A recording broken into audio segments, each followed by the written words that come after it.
गुस्से का इलाज। एक रोचक कहानी। एक जॉइंट परिवार था। यह परिवार पिछले कई सालों से एक साथ ही रहता आया था। इस परिवार में कुल 3 पीढ़ियां बसा करती थी। लोग इनकी एकता की मिसालें दिया करते थे, लेकिन एक नई बहू के इस परिवार में दाखिल होने से इस परिवार की सुख शांति अब खतरे में आ चुकी थी।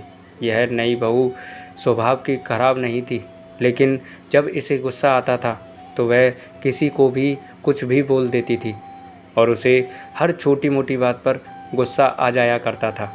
इस वजह से अब पूरे परिवार में तनाव रहने लगा था। ऐसा लगता था कि इतने सालों से जो परिवार एकजुट था वो अब कभी भी टूटकर बिखर सकता है। गुस्सा शांत होते ही बहू को अपनी गलतियों का एहसास होता।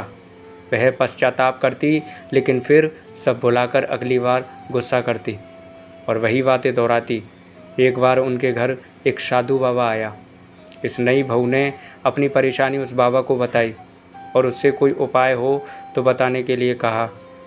साधु ने अपने झोले से एक दवा की शीशी निकाली और उस महिला को देते हुए कहा कि तुम्हें जब भी गुस्सा आएगा इस दवाई की 4 बूंदें अपनी ज़बान पर रख लेना और 10 मिनट तक उसे मुंह में दबाए रखना। अगर तुम 10 मिनट तक उसे नहीं मुंह में रख पाई तो यह दवा काम नहीं करेगी।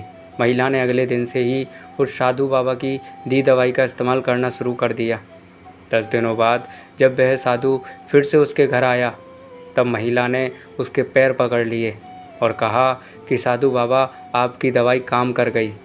उसकी वजह से अब मुझे गुस्सा नहीं आता है और अब मेरे परिवार में सुख शांति फिर से पहली जैसी रहने लगी है। साधु ने हंसते हुए कहा कि मैंने जो तुम्हें दवाई दी थी, दरअसल वह कोई दवाई थी ही नहीं। शीशी में तो मात्र पानी भरा था। तुम्हारा गुस्सा किसी दवाई की वजह से नहीं, बल्कि गुस्सा आए तब शांत रहने की वजह से ख़त्म हुआ है।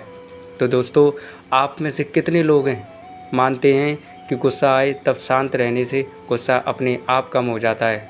बड़े बुजुर्ग या हमारी धार्मिक पुस्तकें तो यही बताती हैं, गुस्से का एकमात्र इलाज मौन ही है। तो दोस्तों, गुस्से वाली ये कहानी आपको कैसी लगी कमेंट में आप ज़रूर बताइएगा, और अच्छी लगी तो अपना प्यार देने के लिए वीडियो को लाइक और शेयर कर दीजिएगा। चैनल पर नए हैं तो सब्सक्राइब ज़रूर कर लीजिएगा। थैंक यू दोस्तों।